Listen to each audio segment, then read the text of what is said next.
أعوذ بالله من الشيطان الرجيم بسم الله الرحمن الرحيم أفحسبتم أنما خلقناكم عبثا وأنكم إلينا لا ترجعون. Assalamualaikum warahmatullahi wabarakatuh. Alhamdulillah wassalatu wassalamu ala rasulillah. Segala puji dan puja kehadirat Allah subhanahu wa ta'ala. Juga salawat dan taslim kepada Nabi besar Muhammad sallallahu alaihi wa ala alihi wa sahbihi wasallam. Satu hari lagi saudaraku seiman, Allah memberikan kepada kita kesempatan untuk mendekatkan diri kepadanya, meraih derajat-derajat tinggi di surga, serta memohon maaf dan taubat dari segala kesalahan yang pernah kita lakukan. Dan jangan disia-siakan kesempatan emas ini. Saya menasihati diri saya terlebih dahulu, kemudian teman-teman semua mengikuti acara kita agar memaksimalkan hari yang mulia ini, di mana Allah masih memberikan kesempatan kita untuk bisa bernafas, sementara sudah banyak saudara-saudara sesama kita manusia, termasuk orang-orang kaum muslimin yang sudah meninggal dunia. Maka maksimalkan dalam beribadah dan bertobatlah kalau Anda punya kesalahan di masa lalu. Melanjutkan bedah buku kita tentang masalah neraka. Semoga Allah selamatkan kita darinya. Dan kita sudah menyelesaikan 24 bab.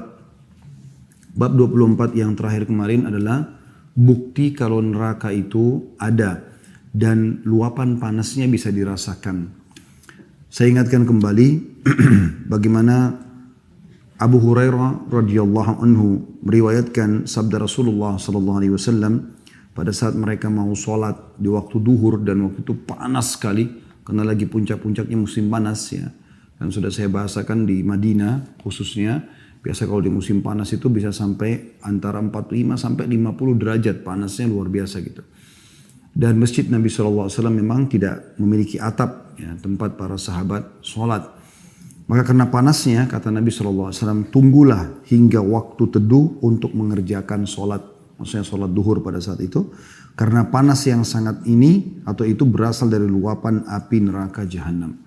Hadis ini diriwayatkan oleh Bukhari dan Muslim. Ini sudah kita jelaskan tentunya. Demikian juga dengan hadis Abu Hurairah yang selanjutnya. Tadi itu hadis nomor 58 dari awal kita belajar. Hadis nomor 59-nya masih dari beliau Abu Hurairah radhiyallahu anhu meriwayatkan sabda Rasulullah sallallahu alaihi wasallam, neraka mengadu kepada Rabb-nya dengan mengatakan, "Wahai Rabbku, sebagianku memakan sebagian yang lainnya." Maka Allah mengizinkan untuk neraka dengan dua nafas. Nafas di musim panas dan nafas di musim dingin. Sehingga kalian mendapatinya sangat panas dan mendapatinya sangat dingin. Ini juga hadis diriwayatkan oleh Bukhari dan Muslim. Jadi musim dingin yang luar biasa dan musim panas yang luar biasa, itu adalah luapan nafasnya neraka jahanam. Dan hadis terakhir yang kita pelajari pada pekan yang lalu, tepatnya Senin yang lalu, adalah hadis nomor 60. Ibnu Umar radhiyallahu anhu meriwayatkan sabda Rasulullah sallallahu alaihi wasallam, sakit panas atau demam yang sangat parah adalah berasal dari luapan jahanam. Maka dinginkanlah dengan air. Ini juga diriwayatkan oleh Bukhari dan Muslim. Jadi hadis-hadis ini memberikan manfaat kepada kita. Yang pertama, neraka itu ada dan kita bisa rasakan panasnya baik itu di dalam diri kita ataupun di cuaca di sekitar kita. Dan ini sebuah bocoran tanda kutip dari Nabi SAW tentang keadaan tersebut. Ya, ini memang bukan cuma sekedar fenomena alam biasa, tapi justru keberadaan neraka jahanam lah yang menjadi penyebab dingin yang sangat dan panas yang sangat. Yang kedua adalah bagaimana seseorang kalau sedang demam dianjurkan untuk mendinginkan atau mengkompres dirinya dengan air. Di akhir hidup Nabi SAW beliau pernah merasakan demam yang luar biasa. Sampai beliau meminta agar didatangkan beberapa ember air untuk dituangkan ke tubuh beliau sallallahu alaihi wa ala alihi wa sahbihi wasallam. Itu sudah kita pelajari tentu pertemuan yang lalu dan sudah panjang lebar kita korek manfaat-manfaatnya insyaallah. Mudah-mudahan itu sudah mencukupi dan kita akan lanjutkan sisa-sisa bab dari buku ini, bahasan kita. Dan kita akan masuk ke bab 25, ucapan neraka pada hari kiamat. Dan ini menandakan teman-teman sekalian, neraka bukanlah sebuah bangunan yang kita bayangkan seperti penjara kita di dunia, tempat untuk menyiksa para pelaku kriminal, tapi temboknya benda mati, ya. Pintunya benda mati, nggak bisa berbicara, nggak bisa berinteraksi. Kalau neraka berbeda. Dia akan bisa berucap dan berbicara. Dia adalah makhluk Allah yang hidup. Ya. Kita dengarkan dalil-dalilnya. Diangkat oleh penulis yang pertama adalah firman Allah Subhanahu wa taala dalam surah Qaf ayat 30 yang berbunyi, A'udzu billahi minasyaitonir rajim. Bismillahirrahmanirrahim. Yauma naqulu li jahannam halim talati wa taqulu hal min mazid. Dan ingatlah, maksudnya pelajarilah, akan hari, yaitu hari kiamat, kami akan bertanya kepada neraka Jahannam, apakah kamu sudah penuh? Maka neraka pun menjawab, masih adakah tambahan? Jadi kita bisa lihat di sini bagaimana Allah Subhanahu wa taala memerintahkan para malaikat untuk menanyakan pada neraka, kamu udah penuh belum dengan banyaknya orang yang dilemparkan ke dalamnya? Maka neraka terus saja mengatakan hal min mazid, apakah ada tambahan, apakah ada tambahan, terus saja begitu. Ya. Dalam sebuah riwayat menjelaskan hadis ini atau ayat ini adalah sabda Nabi SAW, neraka akan terus mengatakan hal min mazid, apakah ada tambahan, apakah ada tambahan, sampai Tuhan sang pencipta meletakkan telapak kakinya ke neraka sehingga membuatnya berkerut, ya. Dan dia mengatakan, demi kemuliaanmu cukuplah, cukuplah. Ada hadis yang menguatkan tentang neraka itu berbicara.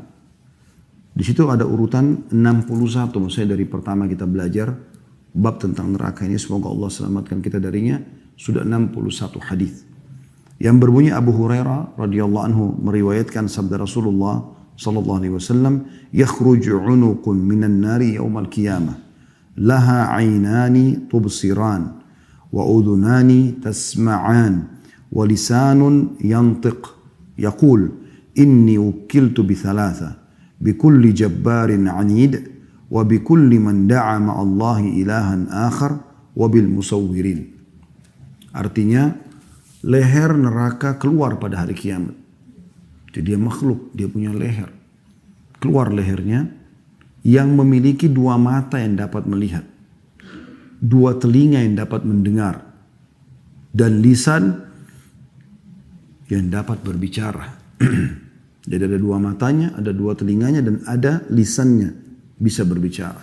Ia mengatakan, jadi pada saat dia lagi menyiksa orang-orang yang di dalamnya, maka dia pun mengeluarkan lehernya, kemudian berbicara dan memperdengarkan suara itu kepada penghuni neraka. Na'udzubillah. Semoga Allah selamatkan kita dari neraka ini. Kata dia, sesungguhnya aku ditugaskan kepada 3 golongan. Maksudnya yang paling banyak mendapatkan siksaan di dalamku adalah 3 golongan ini. Yang pertama adalah kepada setiap orang yang sombong lagi menentang. Sombong ini menolak kebenaran. Ya. Lalu menentangnya. Ada orang, dia belum beriman, atau dia masih bermaksiat karena belum sampai padanya peringatan. Dan pada saat sampai padanya peringatan, dia berhenti. Dia beriman dari kekufurannya ataupun dia berhenti dari kemaksiatannya. Tapi ada orang tidak. Dinasehatin pun malah dia marah, malah dia memusuhi orang yang menasehatinya. Maka ini masuk dalam bab sombong. Ya. Semoga Allah selamatkan kita dari sifat seperti ini. Dan kesombongan yang paling berat adalah menolak Allah Subhanahu wa taala sebagai Tuhan. Menolak perintah Allah Subhanahu wa taala, bagaimana iblis menolak untuk sujud kepada Adam yang merupakan perintah Allah Subhanahu wa taala, bukan karena Adamnya tapi perintah Allah Subhanahu wa taala. Dan Allah murka pada saat itu kemudian mengusir iblis dan dilaknat sampai hari kiamat serta dipastikan akan kekal dalam api neraka. Maka ulama mengatakan maksiat pertama yang dimaksiati Allah Subhanahu wa taala adalah sombong. Dan harus hati-hati dari sifat ini teman-teman sekalian. Makanya kata Nabi SAW, tidak akan mencium bau surga. Bukan cuma masuk ke dalam surga. Orang yang dalam hatinya ada seperti biji sawi dari kesombongan. Kalau Allah SWT memberikan kepada anda sepatu baru, baju baru, celana baru, mobil, rumah, segala macam. Ataupun kelebihan fisik, paras wajah, postur tubuh, warna kulit, rambut, segala macam hal. Allah SWT berikan yang bagus-bagus semuanya. Syukuri. Kita nikmati dan kita syukuri. Bukan justru kita jadikan sebagai ajang kesombongan. Menganggap remeh orang lain, menghina orang lain. Itu nggak boleh. Dan ini menjadi penyebab dosa besar. Ya, dosa besar ini. Karena memang dilarang dalam agama kita. Dan ini kelompok yang paling disiksa pertama dalam neraka. Orang yang sombong juga menentang. Kelompok yang kedua adalah kepada setiap orang yang menyeru sesembahan selain Allah. Musyrik. Ya, musyrik. Dia menyekutukan Allah subhanahu wa ta'ala bersama Allah subhanahu wa ta'ala. Atau orang memang dasarnya menyembah selain Allah subhanahu wa ta'ala. Seperti orang sembah pohon. Memang dia yakin pohon itu sebagai Tuhannya. Atau patung sebagai Tuhannya.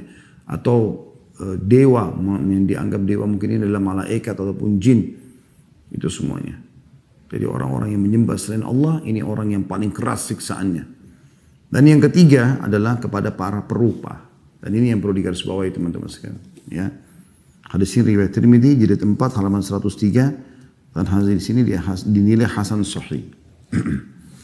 Yang dimaksud dengan perupa di sini adalah orang yang membuat lukisan-lukisan, patung-patung. Ya. Terutama kalau manusia, jin, malaikat yang dia gambarkan hewan-hewan, ini semua tidak boleh. Tapi kalau dia melukis misalnya pemandangan, langit, ya, lautan, atau dia menggambar mobil, building, itu nggak ada masalah. Ya. Tapi kalau sudah makhluk hidup, maka nggak boleh. Dan ini dilarang dalam Islam. Ini perupa sangat berat dan banyak hadis yang menyebutkan tentang ancaman-ancaman buat mereka. Di antaranya sabda Nabi SAW, nanti Allah akan menyuruh pada hari kiamat dia memberikan ruh apa yang dia serupakan itu, dia ciptakan itu, dia buat. Dan dia tidak akan mampu, lalu Allah akan berikan ruh lalu menyiksanya di neraka, menyiksa orang tersebut di neraka. Bahkan dikatakan orang yang paling berat siksaannya hari kiamat adalah al-musawwirun, termasuk orang-orang yang banyak jadi perupa ini. Oleh karena itu profesi ini teman-teman tidak boleh ditekuni kalau kepada makhluk hidup. Ya. Kakak ipar saya di Surabaya kebetulan jazakallah khair, dia mau berubah. Dulu dia melukis dan memang dia hobi sekali melukis. Masya Allah tangannya itu mudah sekali dia untuk melukis. Tapi setelah dia tahu hukum, maka dia mulai mengalihkan lukisan tersebut. Tidak ada makhluk hidupnya, seperti misalnya dia menggambar tentang pasar kuno tahun berapa di Jazirah Arab dulu. Ada bukunya gitu, di situ ada gambaran seseorang yang sedang menjual jeruk di pinggir jalan gitu dengan tendanya. Maka waktu dia tanya saya bilang dihilangkan saja orangnya. Kalau rumahnya, tendanya, buah jeruknya nggak ada masalah. Maka dia lakukan. Dan alhamdulillah tidak menghilangi, tidak mengurangi seni yang ada sebenarnya. Ya. Orang menyerupai makhluk ini bahaya sekali. Baik Anda yang melakukannya atau Anda membelinya saja. Ya, ada orang subhanallah rumahnya penuh dengan patung-patung. Kata Nabi SAW dalam hadis lain, rumah yang ada anjingnya dan patungnya tidak akan dimasuki oleh malaikat. Kalau tidak masuk malaikat berarti penuh dengan syaitan. Ya, penuh dengan syaitan. Ada seorang jemaah saya tinggal di Bintaro. Beberapa waktu lalu sempat umroh bersama kami. Pada saat saya jelaskan tentang masalah ini, dia sempat mengatakan, saya sudah coba terapkan itu saat saya beli rumah yang cukup besar dan itu banyak patungnya gitu. Nah, pada saat patung itu mau dihancurkan itu sering mimpi buruk lah, apalah segala macam hal gitu. Karena memang syaitan tidak mau gitu kan, itu dikeluarkan dari rumah. Tapi dia tetap berazam karena dia sudah paham sunnah. Alhamdulillah dihancurkan dengan tukang atau oleh tukang. Alhamdulillah akhirnya rumahnya lebih tenang sekarang. Ya, begitu juga teman-teman yang sering kesurupan, ketindian atau orang yang disihir akan lebih lama karena adanya patung-patung ini. Oleh karena itu dihilangkan. Ada juga pernah jemaah kami di Kemang, ya, jazakumullah khairan, di kolam renangnya itu ada gambar ikan, patung ikan untuk air mancur. Maka saya bahasakan, ini jangan dipanggil tukang. Air mancurnya tetap ada tapi dihapus ikan itu.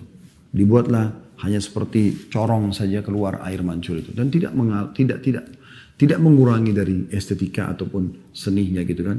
Karena yang kita tinggalkan yang diharamkan saya dalam agama, yang dibolehkan tidak masalah. Maka ini contoh-contoh saja gitu kan. Nah ini harus hati-hati sekali teman-teman sekalian karena akan membuka pintu-pintu permasalahan bagi seseorang yang tidak paham masalah ini. Karena saya lihat seperti sebuah prestasi ya, kalau di rumah itu ada kolam ikan terus ada patung burungnya, ada angsa, terus kemudian di taman ada ini ada itu, ada patung harimau dan segala macam hal gitu kan. Itu semua dianggap seperti sebuah kemajuan atau modern atau simbol kekayaan. Ini keliru. Jadi harus Anda keluar dari belenggu itu. Semua diharamkan dalam agama, tidak ada yang Anda letakkan atau Anda kerjakan karena Anda tahu itu haram dalam agama Islam. Ya, supaya terhindari dari siksaan seperti ini, karena ini siksaannya luar biasa. Termasuk orang yang paling berat siksaannya pada hari kiamat. Begitu juga dengan masalah lukisan-lukisan ya. Jadi kalau lukisan juga hindari teman-teman. Saya juga ada orang karena dia entah mungkin karena apa namanya desakan-desakan kekayaan ya, karena dianggap kaya maka kayaknya nggak pas kalau dia nggak dilukis sama istrinya sama anaknya gitu. Yang lebih ringan adalah foto. Foto itu masih ada yang membahasakan tidak masalah, tapi kalau sudah lukisan ini sudah umumnya pendapat ulama melarangnya. Foto pun itu teman-teman dianjurkan agar jangan dipajang. Tapi kalau kita punya foto-foto kita bisa simpan di galeri kita simpan di album, taruh di laci. Jangan dipajang karena memajang ini tetap kena hadis Nabi SAW tentang malaikat tidak masuk ke dalam rumah. Ya. Jadi teman-teman yang sedang terapi agar sembuh dari penyakit ain, ya, kalau ada mata panas atau hasad yang mengenai dia sering sakit tiba-tiba ribut rumah tangganya tanpa sebab. Yang kata Nabi SAW penyakit ain itu mata panasnya orang itu benar terjadi. Bahkan bisa membuat manusia masuk ke dalam kuburan dan unta masuk ke kuali. Dalam riwayat lain, mayoritas umatku meninggal disebabkan karena ain. Atau dia berobat dari sihir. Maka ini akan sulit sekali dia sembuh selama masih ada patung-patung atau gambar-gambar yang dipajang di rumahnya. Maka dia harus keluarkan semua itu. Kita masuk lanjutannya ke bab 26 teman-teman sekalian. Jembatan antara surga dan neraka. Hadis nomor 62 dari Abu Sa'id Al-Khudri radhiyallahu anhu menuturkan sabda Rasulullah sallallahu alaihi wasallam, "Idza khalasal mu'minuna minan nar, hubisu bi qantaratin bainal jannati wan nar. Fayataqassuna madhalima kanat bainahum fid dunya, hatta idza nuqqu wa hudhibu udhina lahum bidukhulil jannah. Fawalladhi nafsu Muhammadin biyadihi la ahadukum bimaskanihi fil jannah adallu bimanzilihi kana fid dunya." Jika kaum mukminin sudah bebas dari neraka, karena kan kita semua akan melewati neraka, ya, jembatan akan diletakkan di atas neraka, dan kita mau tidak mau pada saat mau surga harus lewatin itu. Allah sebutkan dalam surah Qaf, "Ma minkum illa wariduha." Tidak ada seorang pun kecuali kalian di antara kalian kecuali akan melewati neraka itu, gitu kan? Tapi mereka akan lolos tentunya. Jika kaum mukmin sudah bebas dari neraka, maka tertahan di jembatan di antara surga dan neraka. Ada tempat namanya qantara. Ya. Lalu mereka saling menuntut hak yang pernah dizalimi yang berlangsung di antara mereka di dunia. Jadi kalau misalnya ada suami istri ya, pernah cerai, kemudian mereka ribut, terus dendam-dendaman nih. Terus kemudian mereka datang di mahkamah Allah hari kiamat, lalu mereka saling tuntut menuntut, maka Allah berikanlah siapa yang benar haknya dan siapa yang salah akan diambil darinya, gitu kan. Atau dua orang yang sedang bertengkar. Kemudian setelah mereka tuntut-tuntutan selesai, misalnya si suami mendapatkan 100 tambahan pahala dari istrinya karena dia pernah dizalimi atau mantan istrinya. Lalu isi istrinya setelah dikurangi 100 pahala ternyata tetap dapat karena setelah ditimbang pun amal soleh masih lebih baik daripada dosanya, maka dia masuk surga. Si suami juga masuk surga misalnya. Nah ini kan masih ada perasaan-perasaan karena tadi ditimbangan saling tuntut ya. Maka Allah nanti akan pertemukan mereka sebelum masuk ke surga di kantor itu untuk membersihkan semua itu. Semua pertikaian yang pernah terjadi itu akan dihapuskan oleh Allah SWT sebelum masuk ke dalam surga.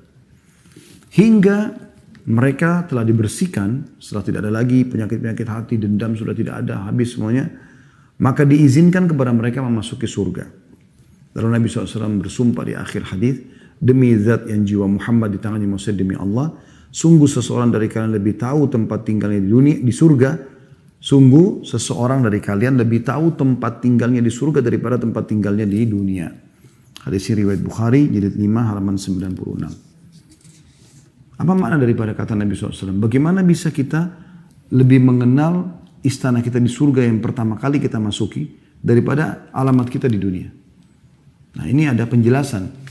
Karena teman-teman sekalian pada saat kita mau meninggal dunia, ada riwayat yang menjelaskan, maka akan datang malaikat-malaikat menyampaikan berita gembira kepada orang beriman. Gitu kan. Ini amal solehmu yang diterima, ini sholatmu, ini puasamu, ini zakatmu, segala macam hal. Kemudian dibukakan baginya pintu surga. Nah dia lihatlah istananya pertama kali itu di surga. Nih, gitu kan. Karena semua ini kau akan masuk ke sini. Maka dia pun berharap, rindu ingin bertemu dengan Allah, berharap segera mati. Itu belum meninggal, menjelang ajal beberapa saat. Gitu kan. Karena dia ingin bertemu dengan Allah dan ingin masuk ke dalam surganya. Sebaliknya, orang kafir, munafik, orang musyrik akan diperlihatkan dosa-dosanya, kemudian akan diperlihatkan neraka dan ini tempat kau sekarang. Maka dia benci untuk bertemu dengan Allah, takut mati. Karena nanti dia akan masuk ke neraka, maka Allah pun benci bertemu dengannya. Gitu kan. Kalau tadi Allah rindu bertemu juga dengan orang-orang beriman, gitu kan. Itu yang pertama kali mereka melihat istananya di surga. Yang kedua, pada saat mereka masuk ke dalam kuburan, maka setelah didudukkan orang beriman akan dibukakan baginya pintu neraka, lalu dia ketakutan karena dia lihat luar biasa letupan-letupan apinya, gemuruh suaranya dan segala macam. Dia ketakutan, malaikat yang di sebelahnya mengatakan, lihat dari apa Allah selamatkan dirimu. Ditutup, lalu dibukakan pintu surga. Dibukakan pintu surga, lalu sampailah kepada bau wanginya. Dia lihat semua istananya di situ. Lalu malaikat mengatakan ini tempat kau sekarang, maka dia pun berdoa kepada Allah agar ya disegerakan hari kiamat karena dia ingin masuk ke dalam surganya. Dan pada saat itu datang di sebelahnya orang yang tampan, orang yang wangi dan dia kagum. Ya. Dan dia bertanya, siapa kamu ini? Maka orang itu mengatakan, saya adalah amal soleh yang akan menemani kau sampai hari kiamat. Semoga kita termasuk insya Allah ini ditemani oleh amal-amal soleh kita. Allahumma amin. Lalu kemudian kata Nabi SAW, Allah pun berfirman, bentangkan permadaninya hamba ini dari surga dan sampailah kepada dia bau wanginya surga tersebut dan dia lihat istananya. Itu setiap hari dia lihat seperti itu. Maka berapa tahun dia di kuburan, begitu lamalah dia juga menikmati kuburannya. Bahkan Nabi SAW mengatakan jadilah kuburannya taman dari taman surga. Walaupun dia belum masuk ke dalam surganya. Makanya pada saat nanti masuk ke dalam surga dia sudah hafal benar surga itu. Dan ini maknanya kenapa Nabi SAW mengatakan dan dia lebih tahu tempat tinggalnya di surga daripada tempat tinggalnya di dunia. Ya, karena dia hampir setiap hari pada saat menghadapi kematian ya, melihat itu semuanya.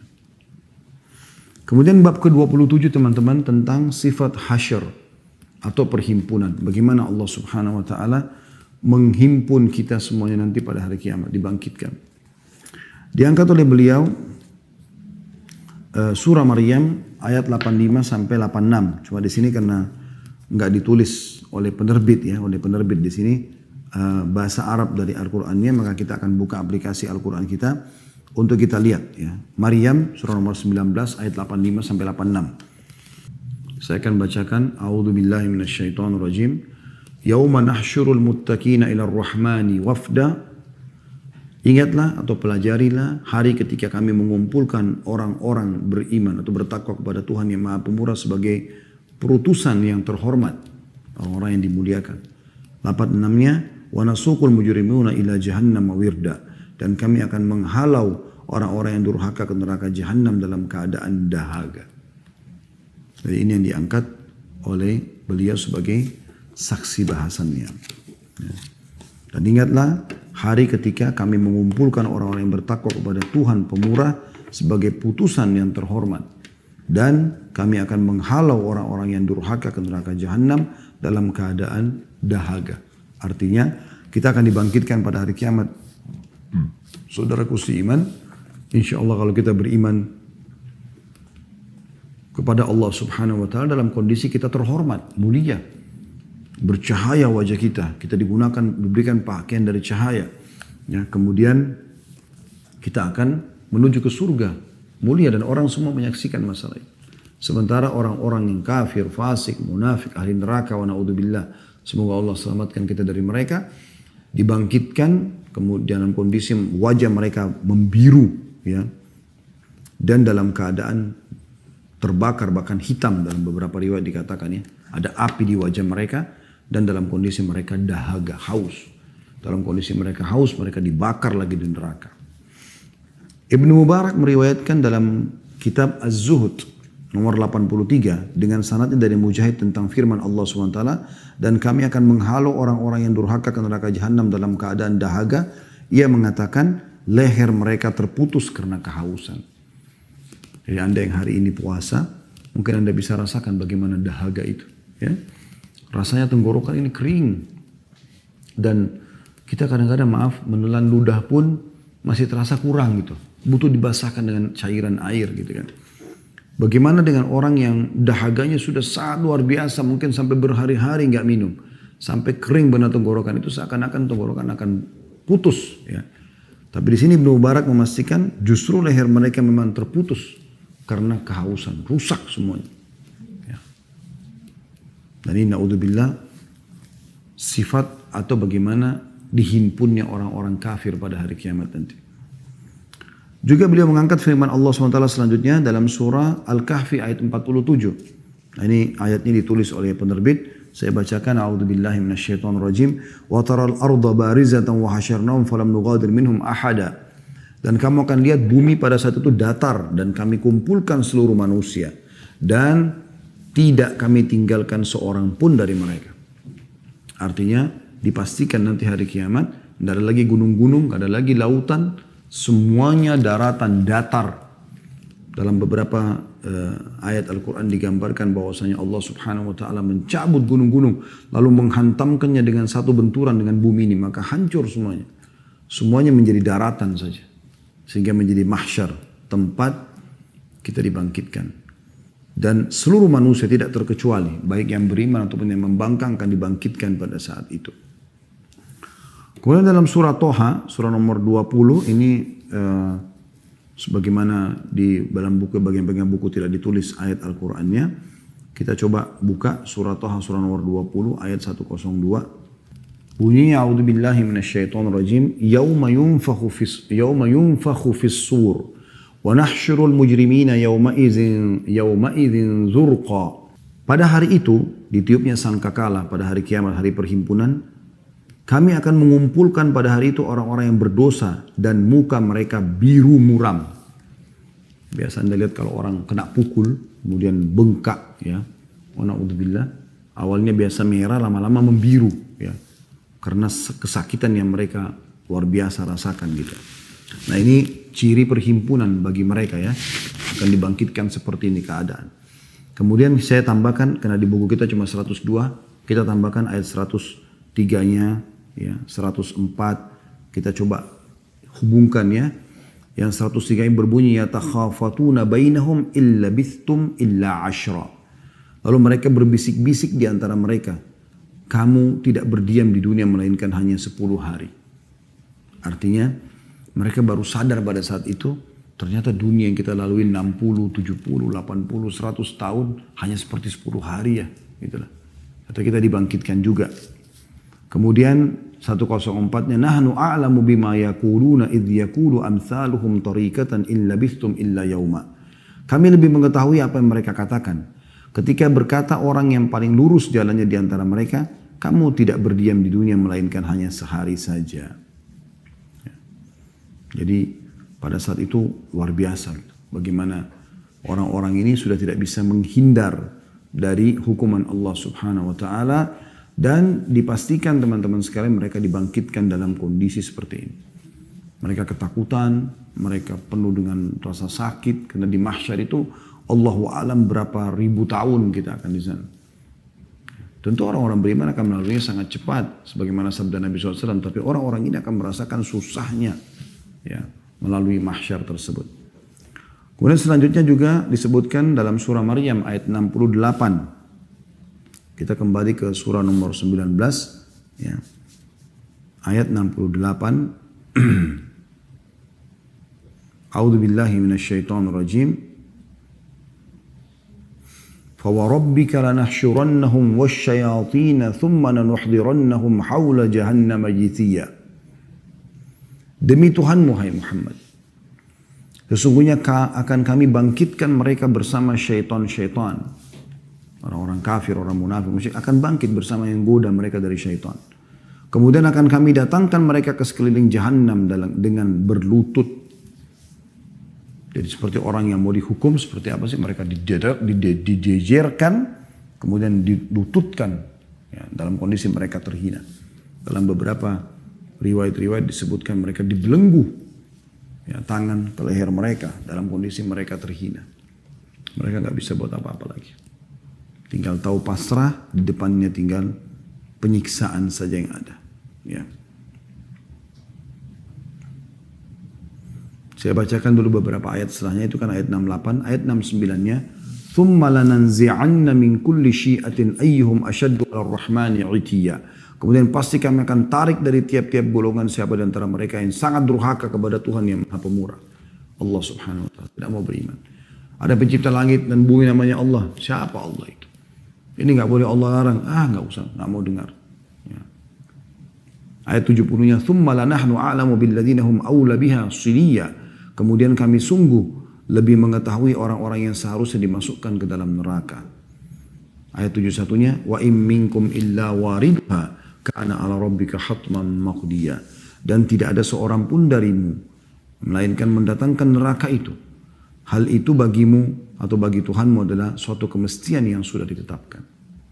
Ya, jadi pasti kita lewatin. Tapi orang-orang beriman akan lolos tentunya. Terbukti di ayat 72-nya Allah berfirman, "Tsumma nunajjil ladzina taqaw wa nadharu adh-dhalimina fiha jithiya." Kemudian kami akan menyelamatkan orang-orang bertakwa lewat di atas sirat yang ada di atas neraka, lolos sampai ke surga dan insyaallah kita termasuk itu. Dan membiarkan orang-orang zalim dalam neraka dalam keadaan berlutut. Ya. Ini Allah SWT menggambarkan tentang bagaimana mereka dibangkitkan pada saat itu. Ya. Kemudian kembali lagi dalam surah Thaha, masih di surah yang tadi, ini selang-seling ya, Maryam, Thaha, ini kembali lagi kepada surah Thaha, hanya ayatnya 124. Allah SWT berfirman, "A'udzu billahi minasyaitonir rajim. Wa man a'rada 'an dzikri fa inna lahu ma'isyatan dhankan wa nahsyuruhu yaumal qiyamati a'ma." Dan barang siapa yang berpaling dari peringatanku, tidak mau mendengarkan janji-janji Allah, perintah-perintah Allah, maka sungguhnya baginya penghidupan yang sempit. Dan kami akan menghimpunnya pada hari kiamat dalam keadaan buta. Dalam keadaan buta. Ya. Jadi ada orang dibangkitkan dalam keadaan buta pada saat itu. Karena memang mereka kufur kepada Allah SWT. Di ayat 125-nya kita lanjutkan. Di buku cuma 124. Nanti dijelaskan kenapa mereka dibangkitkan buta. Qala rabbi lima hasyartani a'ma wa qad kuntu basira. Berkatalah ia, ya Tuhanku, mengapa engkau menghimpunku dalam keadaan buta padahal aku dahulunya adalah seorang yang melihat. Maka 126-nya, qala kadzalika atatka ayatuna fanasitaha wa kadzalika al-yawma tunsa. Allah berfirman, demikianlah telah datang kepadamu ayat-ayat kami, maka kamu melupakannya, dan begitu pula pada hari ini kamu pun dilupakan. Jadi sebabnya karena mereka tidak mau mengikuti perintah-perintah Allah Subhanahu wa taala dan juga meninggalkan larangan Allah Subhanahu wa taala. Juga dalam surah Isra selanjutnya disebutkan tentang bagaimana sih ciri-ciri pembangkitan pada hari kiamat, terutama bagi orang-orang kafir ini ya, munafik, orang-orang musyrik. Allah gambarkan dalam surah Isra, surah nomor 17 ayat 97. Allah Subhanahu wa taala berfirman, di buku kita ditulis firman Allah itu, bahasa Arabnya maksudnya ada, saya bacakan. Wa nahsyuruhum yaumal qiyamati ala wujuhim umyan wa bukman wa summa. Dan kami akan mengumpulkan mereka pada hari kiamat dalam kurung diseret atas muka mereka dalam keadaan buta, bisu, dan juga pekak. Ya. Jadi ada yang buta, ada yang bisu, ada yang pekak. Ya. Ini ciri pembangkitan pada saat itu. Kemudian surah Shaffat. Ya. Ini tidak ditulis juga oleh penerbit ayatnya ya. Langsung ke terjemahan saja. Surah nomor 37. Ayat 22, bisa dibuka, surah nomor 37 ayat 22. A'udzu billahi minasyaitonir rajim. Uhsyurul ladzina zalamu wa azwajahum wa ma kanu ya'budun. Kepada malaikat diperintahkan, kumpulkanlah orang-orang yang zalim beserta teman sejawat mereka dan sembahan-sembahan yang selalu mereka sembah. Jadi artinya akan ada pembangkitan selain mereka dibuat buta, bisu, pekak, ya. Kemudian ada di dalam kondisi berlutut, hina, gitu kan. Juga dikatakan di sini mereka dibangkitkan bersama dengan pasangan-pasangan mereka dan teman-teman sejawat mereka yang memang dasarnya sama-sama zalim, sama-sama kufur. Kemudian ayat 23-nya Allah mengatakan min dunillahi fahduhum ila siratil jahim. Yang mereka sembah selain Allah, maka tunjukkanlah kepada mereka jalan ke dalam neraka jahanam. Karena mereka dan istri-istri dan pasangan-pasangan hidupnya, teman sejawatnya dulu menyembah selain Allah. Maka Allah mengatakan itu di ayat 22-nya, ayat 23-nya, yang mereka sembah selain Allah juga semua akan dibangkitkan, lalu dipandu atau ditunjukkan ke dalam neraka Jahannam. Ayat 24-nya, waqifuhum innahum mas'ulun, dan tahan mereka. Allah SWT perintahkan mereka diberhentikan karena mereka akan ditanya, mereka akan bertanggung jawab. Lalu ayat 25-nya Allah menjelaskan, malakum la tanasarun, kenapa kalian tidak saling tolong menolong sekarang? Selama di dunia kan selalu tolong menolong dalam kemaksiatan. Kenapa sekarang di akhirat tidak saling tolong menolong? Ayat 26-nya, balhumul yawma mustaslimun, mereka pada hari itu betul-betul menyerahkan diri. Ya, mereka menyerahkan diri, mereka tidak bisa buat apa-apa lagi. Pasrah udah. Ayat 27-nya, wa aqbala ba'dhum ala ba'din yatasaalun, sebagian mereka menghadap kepada sebagian yang lain sambil berbantah-bantahan. Ayat 28-nya, qalu innakum kuntum ta'tunana 'anil yamin. Pengikut-pengikut mereka berkata kepada pemimpin mereka, sungguhnya kamulah yang datang kepada kami dari sisi kanan. Jadi mereka saling menyalahkan satu sama yang lain. Ayat 29-nya, qalu bal lam takunu mu'minin, maka para pemimpin berkata kepada yang mengikutinya dari bawahannya, sebenarnya kamulah yang tidak beriman. Ayat 30-nya, wa ma kana lana 'alaikum min sultan bal kuntum qauman taghin. Sekali-kali kami tidak berkuasa terhadap kamu. Artinya kalau kau tidak mau juga, kau tetap mau beriman, kami gak bisa buat apa-apa. Bahkan kamulah kaum yang melampaui batas. Ayat 31-nya, ini pertengkaran antara ahli neraka nih. Antara yang sedang mengajak dan yang diajak. Fahaqqa alaina qawlu rabbina inna ladzaikun. Maka pastilah putusan azab Tuhan kita menimpa atas kita. Sesungguhnya kita akan merasakan azab itu. Kemudian ayat 32-nya, fa'agwainakum inna kunna ghawin, maka kami telah menyesatkan kamu, sungguhnya kami adalah orang-orang yang sesat juga. Artinya kamu punya pilihan, sebenarnya tidak boleh ikut kami gitu. Lalu ayat 33-nya, fa'innahum yawma idin, kata Allah, fa'innahum yawma idin fil adzabi mushtarikun, maka sungguhnya mereka pada hari itu betul-betul bersama-sama dalam siksaan Allah. Ayat 34-nya, inna kadzalika naf'alu bil mujrimin, begitulah kami berbuat terhadap orang-orang yang berbuat jahat. Ya.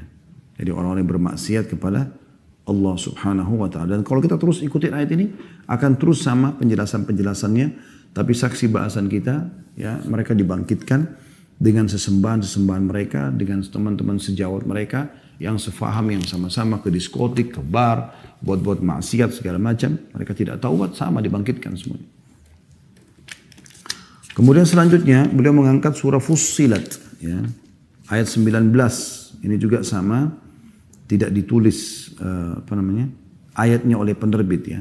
Maka kita coba lihat surah nomor 41 ya, dalam Al-Quran ayat 19. A'udzu billahi minasyaitonir rajim. Wa yauma yuhsyaru a'da'ullahi ilan nari fahum yuza'un. Dan ingatlah hari ketika musuh-musuh Allah digiring ke dalam neraka, lalu mereka dikumpulkan semuanya. Nah, jadi mereka dikumpulkan semua dari manusia yang pertama sampai manusia yang terakhir yang berbuat maksiat. Bukan manusia pertama diciptakan, itu Adam alaihissalam. Beliau adalah orang beriman kepada Allah, tapi orang-orang yang pertama bermaksiat kepada Allah dikumpulkan semuanya. Ya, jinnya yang manusianya semuanya dikumpulkan. Dan mereka akan dimasukkan secara bersama-sama ke dalam api neraka. Ini juga termasuk sifat pembangkitan pada saat itu, ya. Kemudian saya bacakan lanjutannya, tadi ayat 19, ayat 20-nya ini tidak ada dalam buku kita, saya tambahkan. Kalau masih buka aplikasi Al-Quran Anda bisa ikutin. Hatta idza ma ja'uha syahida 'alaihim sam'uhum wa absaruhum wa juluduhum bima kanu ya'malun. Sehingga apabila mereka sampai ke neraka, pendengaran, penglihatan dan kulit mereka menjadi saksi terhadap mereka tentang apa yang telah mereka kerjakan. Jadi semua ini dibangkitkan lalu kemudian bicara. Kulitnya bicara, matanya bicara, telinganya bicara. Memberikan kesaksian. Ayat 21-nya masih dalam surah yang sama, Fussilat. Lanjutannya, wa qalu li juludim lima syahidtum alaina. Qalu antaqana Allahu alladhi antaqa kulla syai'in wa huwa khalaqakum awwala maratin wa ilaihi turja'un. Mereka berkata kepada kulit mereka, mengapa kamu menjadi saksi terhadap kami? Dia sendiri bicara sama anggota tubuhnya nih. Kenapa kalian ini menjadi saksi buat diri sendiri? Kulitnya bicara, matanya bicara, telinganya bicara. Maka si kulit ini menjawab. Qalu antaqanallahu alladhi antaqa kulla syai'. Allah lah yang telah menjadikan segala sesuatu bisa berbicara, yang menjadikan kami pula pandai berbicara. Wa huwa khalaqakum awwala marratin wa ilaihi turja'un. Dan dialah telah menciptakan kalian pertama kali dan hanya kepadanya kalian akan dikembalikan. Jadi jelas bagaimana mereka dibangkitkan dalam kondisi anggota tubuhnya pun menjadi saksi buat diri mereka. Yang terakhir surah Furqan, surah nomor 25, ayat 34 yang diangkat oleh penulis sebagai saksi bahasan. Bunyinya, surah nomor 25 ya, surah Furqan. A'udzu billahi minasyaitonir rajim, ayat 34. Alladzina yuhsyaruna ala wujuhim ila jahannam ulaika syarrum makana wa adallu sabila. Orang-orang yang akan dihimpunkan ke neraka jahanam dengan diseret atas muka-muka mereka. Mereka itulah orang-orang yang paling buruk tempatnya dan paling sesat jalannya. Nah, artinya mereka dibangkitkan dalam kondisi diseret, mukanya di bawah, kakinya di atas, diseret oleh para malaikat. Wa na'udzubillah. Dan mereka adalah orang yang paling buruk tempatnya karena ke neraka jahanam. Dan yang kafir, yang munafik, yang musyrik tidak akan pernah bisa keluar sama sekali dari sana. Ini kuasa kuasa Allah Subhanahu wa taala. Allah akan bangkitkan mereka dalam kondisi seperti ini. Tentu kita berharap kita dibangkitkan bukan seperti itu. Bersama dengan orang-orang yang beriman. Ya. Makanya dalam Al-Quran dikatakan وَتَوَفَّنَا muslimin. Dan matikanlah kami dalam keadaan Islam. Tawaffana ma'al abrar. Wafatkanlah kami bersama dengan orang-orang yang patuh. Ya. Nah, mereka akan dibangkitkan dalam kondisi bercahaya wajahnya, melewati sirat. Ada yang seperti kilat, ada yang seperti penunggang kuda, ada yang seperti orang lari. Sudah pernah kita jelaskan beberapa riwayatnya. Itu keadaan-keadaan mereka. Nah, ini sekarang kita sedang bahas keadaan orang-orang ahli neraka. Di dalam hadis yang diangkat oleh beliau adalah hadis nomor 63 dari awal kita belajar. Bunyinya dari Ibnu Abbas radhiyallahu anhuma. Beliau mengatakan Rasulullah SAW berdiri di tengah-tengah kami untuk memberikan nasihat. Seraya bersabda, Ayuhan nas, innakum mahsyuruna ilallahi khufatan uratan gurla. Kama bada'na awwala khalqin nu'iduhu wa'adan alaina inna kunna fa'ilin. Ala wa inna awwalal khalaiki yuksa yawmal qiyamati Ibrahim alaihi salam. Ala wa innahu sayuja'u bi rijalin min ummati fayu'khadu bihim dhata shimal. فأقول يا ربي أصيحابي فيقال إنك لا تدري ما أحدث بعدك فأقول كما قال العبد الصالح وكنت عليهم شهيدا ما دمت فيهم فلما توفيتني كنت أنت الرقيب عليهم وأنت على كل شيء شهيد إن تعذبهم فإنهم عبادك وإن تغفر لهم فإنك أنت العزيز الحكيم. Wahai manusia, sesungguhnya kalian akan dikumpulkan kepada Allah dalam keadaan bertelanjang kaki, tanpa busana lagi dan tak berkhitan. Kita dibangkitkan nanti dari kuburan, ya, telanjang kaki, nggak ada sendal, nggak ada sepatu, tanpa busana, sudah koyak-koyak semua kain kafannya, dan tak berkhitan. Sebagaimana Allah sebutkan dalam firman-Nya surah Anbiya 104 yang terjemahnya sebagaimana kami telah memulai penciptaan pertama, begitulah kami akan mengulanginya. Itulah janji yang pasti kami tepati, kata Allah, sesungguhnya kamilah yang akan melaksanakannya. Maksudnya bagaimana kita lahir tanpa busana, begitu juga nanti dibangkitkan pada hari kiamat. Ketahuilah, manusia pertama yang diberi pakaian ialah Ibrahim alaihissalam. Berarti akan diberikan pakaian beberapa saat setelah itu. Dan yang paling pertama diberikan adalah Ibrahim alaihissalam. Nah, kenapa Ibrahim? Sebagian ulama ada yang mengatakan karena pada saat dia mau dibakar oleh Namrud, maka bajunya dibuka. Ya, untuk dia ditambahkan siksaan oleh Namrud kepada dia, maka Allah SWT pun memuliakan dia. Ketahuilah bahwa sejumlah orang dari umatku akan dibawa lalu mereka ditarik ke sebelah kiri. Maka aku mengatakan, wahai Rabbku, mereka adalah para sahabatku. Lalu dijawab, sesungguhnya kamu tidak tahu apa yang telah mereka ada-adakan sepeninggalmu. Maka aku pun mengatakan sebagaimana kata oleh apa yang dikatakan oleh hamba saleh, maksudnya Nabi Isa alaihissalam. Jadi waktu Nabi SAW lagi di Haud dalam sebuah riwayat, maka akan datang beberapa orang yang Nabi kenal, sempat syahadat di tangan Nabi SAW, menjadi sahabat. Kemudian mereka digiring, dikeluarkan dari tempat tersebut. Maka Nabi SAW mengatakan, mereka adalah sahabat-sahabatku. Maka kata para malaikat, kau tidak tahu apa yang mereka kerjakan setelah kau meninggal. Dalam riwayat lain, mereka telah mengubah agamamu. Ya, ini tentu bukan kepada sahabat-sahabat yang mulia seperti Abu Bakar, Umar, Uthman, Ali, Talha, Zubair radhiyallahu anhum ajma'in, tapi sahabat-sahabat yang sempat, kan definisi sahabat itu yang sempat melihat Nabi, beriman pada Nabi, dan meninggal dalam keadaan beriman tersebut. Nah ternyata mereka yang sempat beriman sesaat, kemudian setelah Nabi SAW meninggal mereka murtad. Seperti penolak pembayar zakat yang terkenal di zaman Abu Bakar, dikenal dengan mani'uz zakah. Kemudian juga orang-orang yang mengikuti Nabi palsu, Musailim al-Kadzab, Aswad al-Unsi. Ini semua teman-teman sekalian adalah orang-orang yang kufur setelah Nabi SAW meninggal. Maka ini yang dimaksud. Maka aku pun mengatakan seperti dikatakan oleh hamba saleh, maksudnya Nabi Isa AS. Sebagaimana disebutkan dalam Al-Quran, ya, Nabi Isa menyebutkan dalam surah Al-Ma'idah ayat 117 sampai 118 pada saat Allah menghadapkan umat Nabi Isa AS di hari kiamat, gitu kan? Karena mereka mengatakan setelah Nabi Isa AS diangkat oleh Allah ke langit, mereka mengatakan Isa anak Tuhan dan segala macam. Ya. Maka pada saat Allah akan menghukum mereka, Nabi Isa berkata, ya, dan Nabi Muhammad SAW mengulangi perkataan itu, dan aku menjadi saksi terhadap mereka selama aku masih di tengah-tengah mereka. Namun setelah engkau wafatkan aku, atau dalam kurung angkat aku, Nabi Isa AS diangkat oleh Allah. Engkau lah yang mengawasi mereka. Dan engkau adalah maha menyaksikan atas segala sesuatu. Jika engkau menyiksa mereka, maka sungguhnya mereka adalah hamba-hamba engkau. Dan jika engkau mengampuni mereka, sungguhnya engkau lah zat yang maha perkasa lagi maha bijaksana.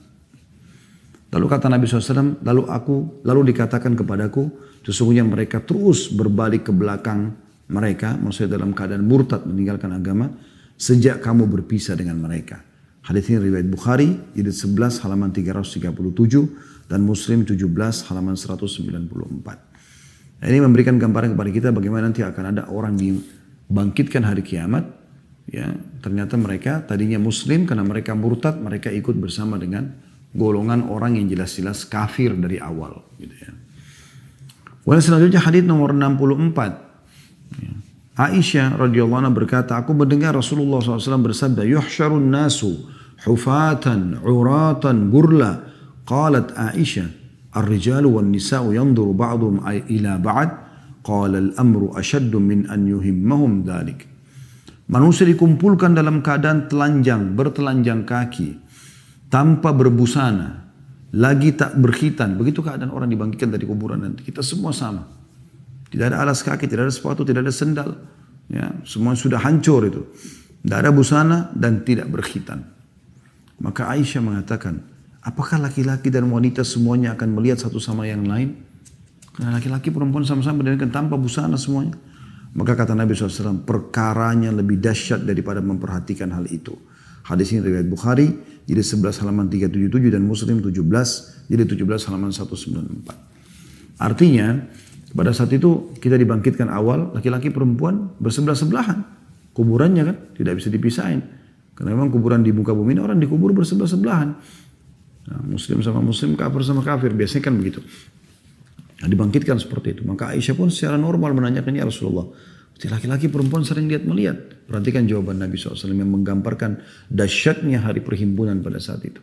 Kata Nabi SAW, perkara lebih besar daripada itu, hai Aisyah. Untuk mereka saling lihat-melihat. Saya kasih contoh. Kalau misal teman-teman, Anda tinggal di satu kota, ini contoh perumpamaan saja. Kemudian di situ datang pasukan beringas, gitu kan. Tiba-tiba masuk ke pedesaan Anda, membawa pedang, samurai, membawa tombak, lalu kemudian membantai, membabi buta. Semua orang main dibantai sana sini, depan mata Anda. Bercucuran darah sana sini, anak kecil mati, perempuan mati, orang tua mati, laki-laki mati semua. Kemudian pada saat lagi kalut seperti itu, lagi pembantaian, ada perempuan lari tanpa busana. Atau laki-laki lari tanpa busana. Kira-kira Anda masih bisa punya waktu untuk memikirkan, oh dia telanjang lalu syahwat Anda bangkit. Nggak ada lagi kan. Makanya Nabi SAW menggambarkan. Pada saat itu bukan itu lagi pikiran orang, hai Aisyah. Orang betul-betul sudah seperti Allah gambarkan pada saat itu. Yauma yafiru mar'u min akhi. Pada hari itu orang lari dari saudaranya. Wa ummihi wa abi. Ayah dan ibunya dan ayahnya. Wa sahibatihi wa bani. Pasangan hidupnya dan juga anak-anaknya. Likulli imri'in minhum yauma idzin sya'nu yugni. Pada saat itu orang semua berpikir bagaimana perkara dia selamat. Nggak ada lagi pikiran-pikiran syahwat dan segala macam. Orang sudah pikir ketakutan kena neraka depan mata pada saat itu. Kemudian hadis selanjutnya 65 masih bab yang sama. Ummu Salamah radhiyallahu anha mengatakan, aku mendengar Rasulullah SAW bersabda, manusia dikumpulkan pada hari kiamat dalam keadaan bertelanjang kaki dan tanpa busana. Maka Ummu Salamah radhiyallahu anha bertanya, wahai Rasulullah, betapa malunya sebagian dari kami memandang sebagian yang lainnya. Beliau menjawab, manusia tengah sibuk pada saat itu. Aku bertanya, apa kesibukan mereka? Maka beliau menjawab, lembaran-lembaran catatan amal disebarkan yang berisikan segala yang sekecil atom atau sekecil biji sawi. Hadis ini diriwayatkan At-Tabarani dalam Al-Awsat dengan sanad sahih dan juga disahihkan oleh Al-Mundhiri dalam kitab At-Targhib jilid 6 halaman 177. Hadis ini menjelaskan lagi, ya, lebih mempertegas lagi tadi kenapa penjelasan Nabi SAW kepada Aisyah radhiyallahu anha pada saat orang dibangkitkan telanjang kaki, telanjang badan, tidak ada busana dan tidak berkhitan, laki-laki perempuan semuanya dibangkitkan. Ya, bukankah mereka bisa saling lihat melihat, kata Nabi SAW kepada Aisyah. Pada saat itu perkara lebih besar daripada itu, orang tidak pikir lagi masalah itu.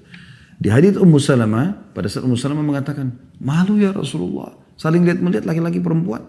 Kata Nabi SAW, pada saat itu mereka tersibukkan. Gak ada lagi, biar perempuan dan laki-laki bersebelah-sebelahan, gak ada lagi waktunya untuk melihat yang di sebelahnya. Karena pada saat itu buku amal sedang berterbangan. Orang tidak tahu. Nah, buku amal ini nanti akan datang dengan sendirinya kepada orangnya. Kalau dia ahli surga, maka dia akan terima dengan tangan kanannya. Dan bukan pilihan dia.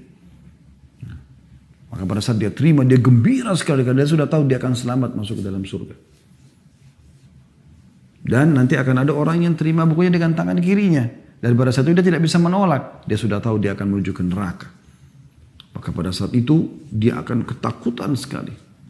Gak ada lagi masalah syahwat ini. Jadi seperti itu pembangkitan yang luar biasa. Dahsyatnya hari kiamat itu. Selanjutnya hadis nomor 66. Sahal bin Sa'ad radhiyallahu anhu mengatakan Rasulullah SAW bersabda, manusia dikumpulkan pada hari kiamat di atas tanah putih seperti Alhamdulillah. Mohon maaf teman-teman sekalian, ini bersin. Saya ulangi lagi, hadis nomor 66, Sahal bin Sa'ad radhiyallahu anhu mengatakan, Rasulullah SAW bersabda, manusia dikumpulkan pada hari kiamat di atas tanah putih seperti bulatan yang jernih. Hadis ini diriwayatkan Bukhari dan Muslim. Dan sanad ini punya Imam Muslim di jilid 17 halaman 134. Jadi hadits ini atau riwayat ini menjelaskan kepada kita nanti tidak ada lagi bumi ini seperti sekarang. Ya. Dia sudah hilang gunung-gunungnya, udah nggak ada lautannya, udah nggak ada pohon-pohon, udah nggak ada butiran tanah bersih, putih semuanya, dan semua akan dibangkitkan pada saat itu di tempat tersebut. Nah ini juga disebutkan tentang atau dimasukkan dalam bab al-hasyr atau perhimpunan pada hari kiamat. Kemudian hadis 67 selanjutnya. Masih di bab yang sama, Anas radhiyallahu anhu menceritakan, seseorang mengatakan, wahai Rasulullah, Allah subhanahu wa ta'ala berfirman, alladzina yuhsyaruna ala wujuhim ila jahannam ulaika syarrum makana wa adallu sabila. Orang-orang yang dihimpunkan ke neraka jahannam dengan diseret di atas mukanya, mereka itulah orang-orang yang paling buruk tempatnya dan paling sesat jalannya. Tadi sudah kita baca ya, Al-Furqan 34 ya. Maka kata Anas, apakah orang kafir dikumpulkan dengan diseret di atas mukanya? Maka kata Nabi SAW, Alaysa alladhi amsyahu ala rijlaini fid dunya qadiran ala an yumsyiyahu ala wajhi? Bukankah zat yang telah menjalankan mereka di atas kedua kakinya semasa di dunia kuasa untuk menjalankannya di hari kiamat di atas mukanya? Tanda tanya. Maka kata Ada pun mengatakan, tentu demi keperkasaan Rob kami. Dan ini hadits riwayat Bukhari jilid 11 halaman 337 dan Muslim jilid 17 halaman 148. Jadi ini luar biasa. Disebutkan lagi penguatan tentang riwayat sebelumnya. Kalau mereka akan dibangkitkan orang-orang kafir, munafik, musyrik ini wajahnya di tanah, diseret. Ya. Dan itu akan disaksikan oleh orang-orang. Selanjutnya hadits nomor 68. Masih di bab yang sama. Abu Hurairah radhiyallahu anhu meriwayatkan Rasulullah SAW bersabda, manusia dikumpulkan pada hari kiamat dalam 3 golongan. Segolongan berjalan, segolongan berkendaraan, dan segolongan lainnya berjalan di atas muka-muka mereka. Ditanyakan, wahai Rasulullah, bagaimana mereka berjalan di atas muka-muka mereka? Maka kata Nabi SAW, zat yang menjalankan mereka di atas kedua telapak kaki mereka, berkuasa untuk menjalankan mereka di atas wajah-wajah mereka. Ketahuilah, sesungguhnya mereka menghindarkan wajah mereka dari setiap duri. Hadis ini riwayat Tirmidzi dan dihasankan. Tentu ini kehinaan bagi mereka ya, dibangkitkan dalam kondisi wajah mereka yang jalan. Dan di sini Nabi SAW gambarkan mereka pada saat digiring ke satu tempat, maka wajah mereka yang dipakai untuk jalan sebagai bentuk penghinaan dan menghindari duri-duri yang ada di tanah mahsyar tersebut. Selanjutnya hadits nomor 69, Bahz bin Hakim meriwayatkan dari ayahnya dari kakeknya, aku mendengarkan Rasulullah SAW bersabda, sungguhnya kalian akan dikumpulkan dengan berjalan kaki dan berkendaraan serta berjalan di atas wajah-wajah kalian. Riwayat Tirmidzi jilid 4 halaman 39. Jadi dibangkitkan nanti itu ada digiring ke sana, digiring ke sini. Allahu a'lam seperti apa mekanismenya. Tapi akan ada yang berjalan, ada yang berkendaraan. Ya, mereka menunggangi, ada hewan-hewan, ada unta disebutkan dalam beberapa riwayat. Allahu a'lam seperti apa. Tapi mereka akan menunggang, ada yang bertunggangan, ada juga yang di atas wajah mereka. Kemudian bagi yang sombong, ingat baik-baik riwayat ini. Riwayat nomor 70, teman-teman sekalian. Makanya hati-hati dengan sifat sombong. Amr bin Shu'aib meriwayatkan dari ayahnya, dari kakeknya, bahwa Rasulullah SAW bersabda, yuhsyarul mutakabbiruna yawmal qiyamati amthalal dharri fi suwarir rijal. Yagshahumudh dhullu min kulli makan. Yusaquna ila sijnin fi jahannam. Yuqalu lahu bulas. Ta'luhum narul anyar. Yusqawna min usarati ahli nar tinatal khabal. Orang-orang yang sombong dikumpulkan pada hari kiamat seperti butiran-butiran pasir dalam rupa manusia. Jadi orang-orang semua tinggi besar, dan sudah jelaskan beberapa waktu yang lalu, dibangkitkan seperti postur Adam alaihissalam. Ya. 60 siku ke langit, 27,5 meter atau kurang lebih 30 meter tingginya. Kecuali orang-orang sombong, dikumpulkan mereka seperti butiran-butiran pasir. Kita lihat bagaimana butiran pasir. Kayak di ruangan Anda sekarang, Anda bisa, mungkin tidak bisa lihat kalau butiran pasir cuma 1-2. Kecuali dari dekat sekali. Seperti itu mereka dibangkitkan, tapi dalam rupa manusia. Mereka diliputi kehinaan dari segala tempat, karena semua orang bisa injak-injak dia. Tapi dalam kondisi dia sakit, cuman dia tidak mati. Ya. Mereka digiring ke sebuah penjara di Jahannam yang disebut dengan bulas. Atau bulis ya, tepatnya bulas sebenarnya. Itu terjemahnya bulis. Dalam bahasa Arabnya bulas. Ya. Yang mereka namanya bulas maksudnya, nama penjara itu.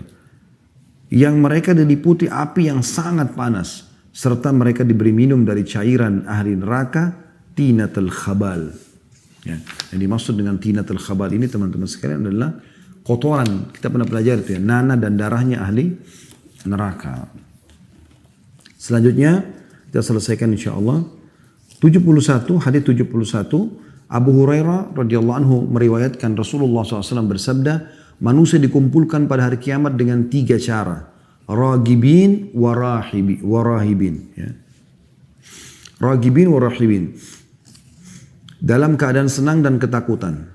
2 orang di atas unta, 3 orang di atas unta, 4 orang di atas unta, dan 10 orang di atas unta. Sisa mereka dikumpulkan oleh api. Yang tidur bersama mereka di mana mereka tidur, bermalam bersama mereka di mana mereka bermalam, pagi bersama mereka di mana mereka berada, dan berjalan bersama mereka di mana mereka berjalan.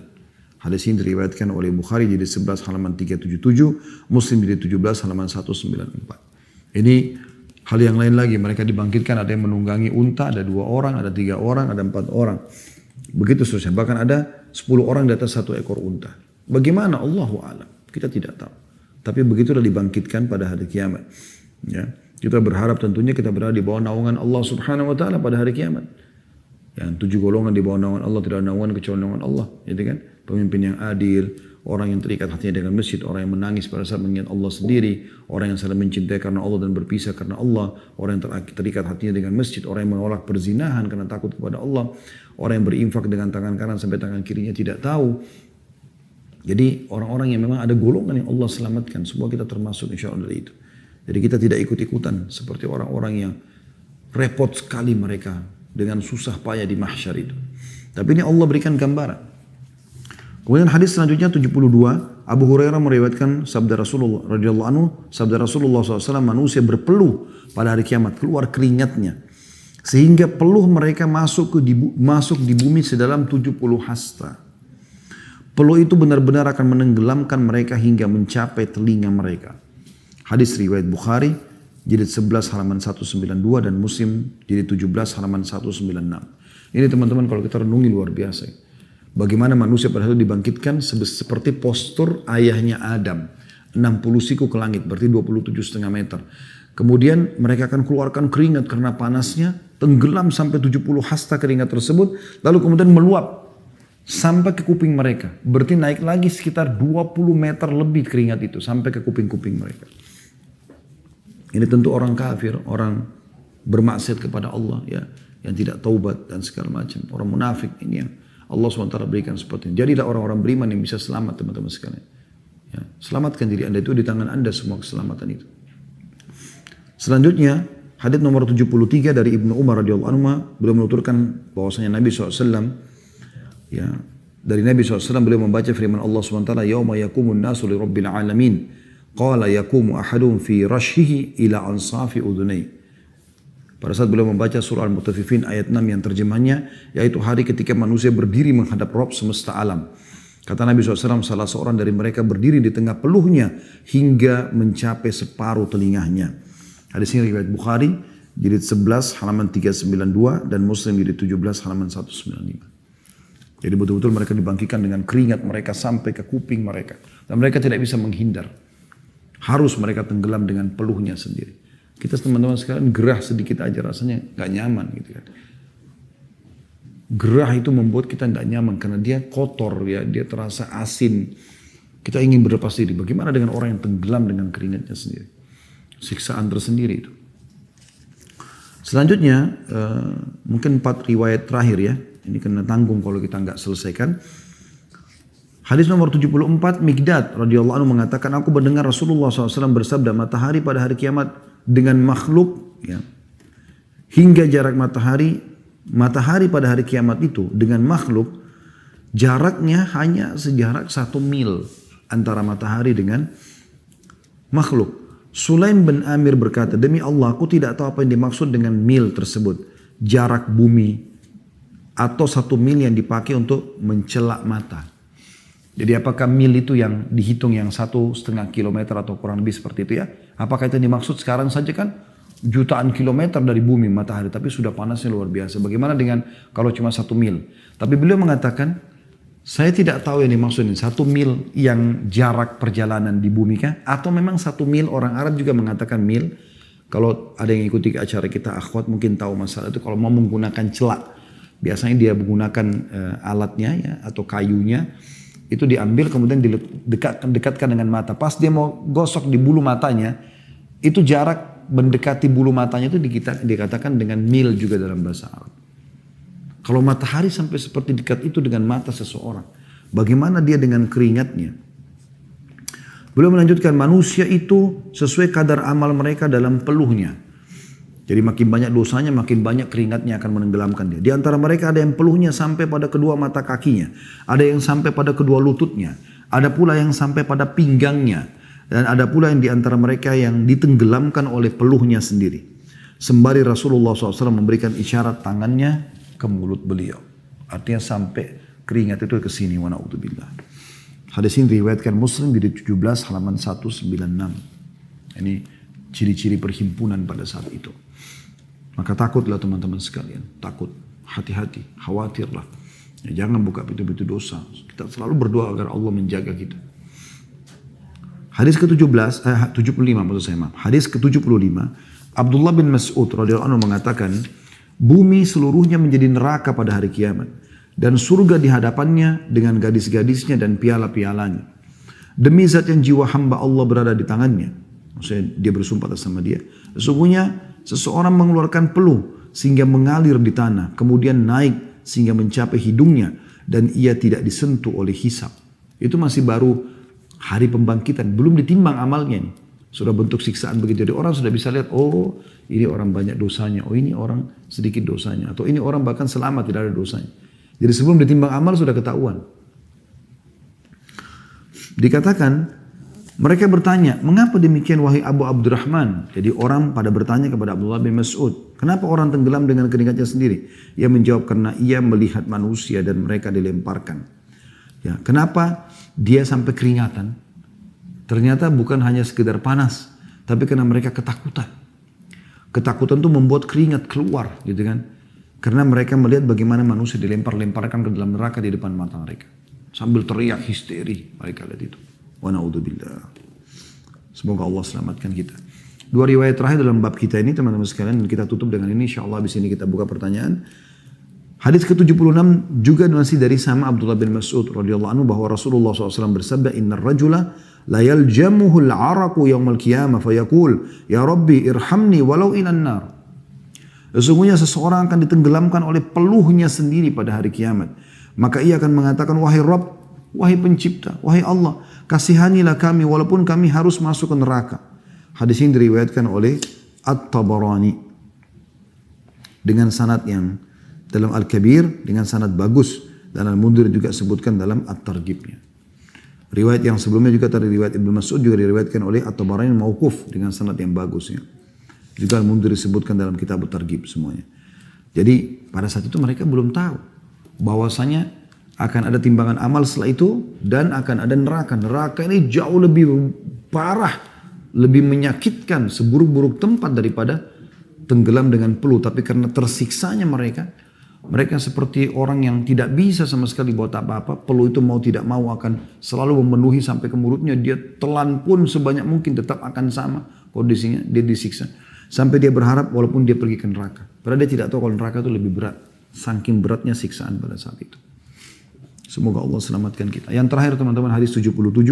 Abu Hurairah radhiyallahu anhu meriwayatkan dari Nabi SAW, beliau bersabda, pada hari ketika manusia bangkit menuju Rabb semesta alam selama setengah hari dari 50.000 tahun, maka hal itu mudah bagi orang yang beriman seperti matahari yang hampir terbenam hingga terbenam. Diriwayatkan oleh Abu Ya'la dengan sanad sahih sebagaimana Al-Mundhir menyebutkan dalam At-Targhib jilid 6 halaman 182.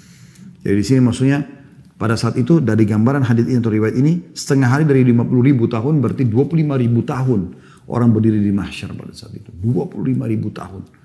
Artinya satu hari aja atau 2 hari kita berdiri di bawah matahari itu luar biasa, sudah luar biasa menyakitkannya gitu kan, panasnya. Apalagi kalau 1 bulan, apalagi kalau 1 tahun, apalagi kalau sampai 25.000 tahun. Namun berita gembira, dan ini saya katakan tadi, jadilah orang-orang beriman teman-teman. Bagi mereka 25.000 tahun itu adalah hal yang ringan, ya. Mudah bagi orang beriman, ibaratnya seperti matahari yang hampir terbenam hingga terbenam saja. Jadi hitungan seperti sebentar sudah dilalui. Ini hal yang harus menjadi target setiap orang di antara kita.